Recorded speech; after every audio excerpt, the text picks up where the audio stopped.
बिस्मिल्लाहिर्रहमानिर्रहीम। अस्सलाम वालेकुम वरहमतुल्लाह। अल्लाह को करोड़ों दरूद नबी पाक सल्लल्लाहु अलैहि वसल्लम पर। उम्मीद है दोस्तों आप सब खैरियत से होंगे। रैबिट वैली से मैं हूं मोहम्मद असफ़ान, एक बार फिर आप लोगों की खिदमत में हाज़िर हूं।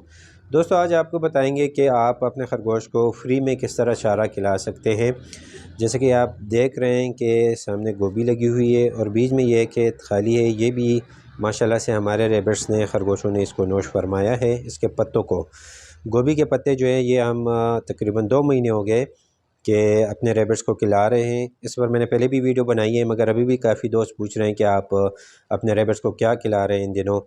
तो जिन्होंने वो वीडियो नहीं देखी, वो लिंक मैं डिस्क्रिप्शन में ऐड कर दूंगा, आप वहाँ से देख सकते हैं। और ये गोभी पड़ी है, इससे हम ये पत्ते अलग कर देते हैं और गोभी जो है वो अलग हो जाती है। तो पत्ते जो है ये हम रैबिट्स को खिला रहे हैं, तकरीबन 2 महीने हो गए और माशाल्लाह काफ़ी ज़्यादा शौक़ से खरगोश जो है वो इन पत्तों को खाते हैं।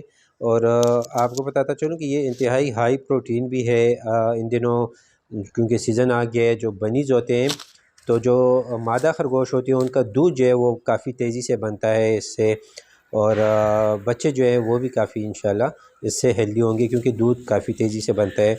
ये आप देख सकते हैं हमारे साथ यहाँ पर काफ़ी ज़्यादा बड़े रकबे पर यहाँ पर गोभी लगी हुई है और ये साथ ही ये सामने हमारा शेड भी है। तो हम तो फ़िलहाल ये खिला रहे हैं और हमारा यही मन है कि रैबिट फार्मिंग में बताने का मकसद आपको यही है। मैं बार बार यही कहता हूँ कि आप अपने कॉस्ट को कम करें जितना भी हो सकते हैं रैबिट फार्मिंग में, या लो कॉस्ट पे जाए या नो कॉस्ट पे जाए। तो तकरीबन 3-4 महीने या 3.5 महीने तक तो हमारे चारे की मद में बिल्कुल नो कॉस्ट आ रहा है, ज़ीरो कॉस्ट है।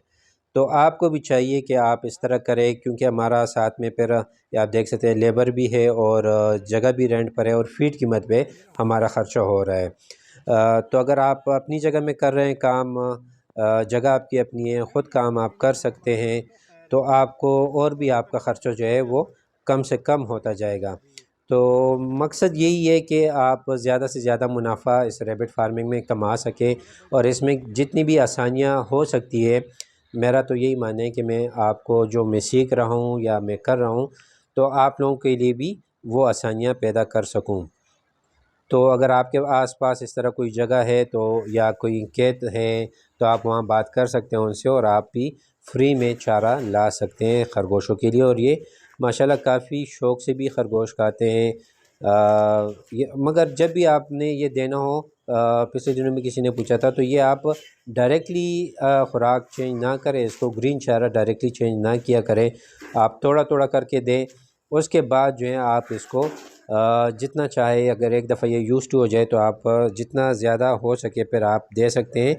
तो उसमें कोई मसला मसाइल फिर बाद में नहीं आते। वरना शुरू में अगर डायरेक्टली आप ज़्यादा देंगे तो इससे लूज़ मोशन और गैस का मसला हो सकता है, स्पेशली छोटे बच्चों में, बड़ों में भी आ सकता है। तो आपने ख्याल करना है कि डायरेक्टली आपने चारा जो है वो चेंज नहीं करना। खुश्क चारा आप डायरेक्टली चेंज कर सकते हैं, ग्रीन चारा जो है वो आपने डायरेक्टली हरगिज़ चेंज नहीं करना।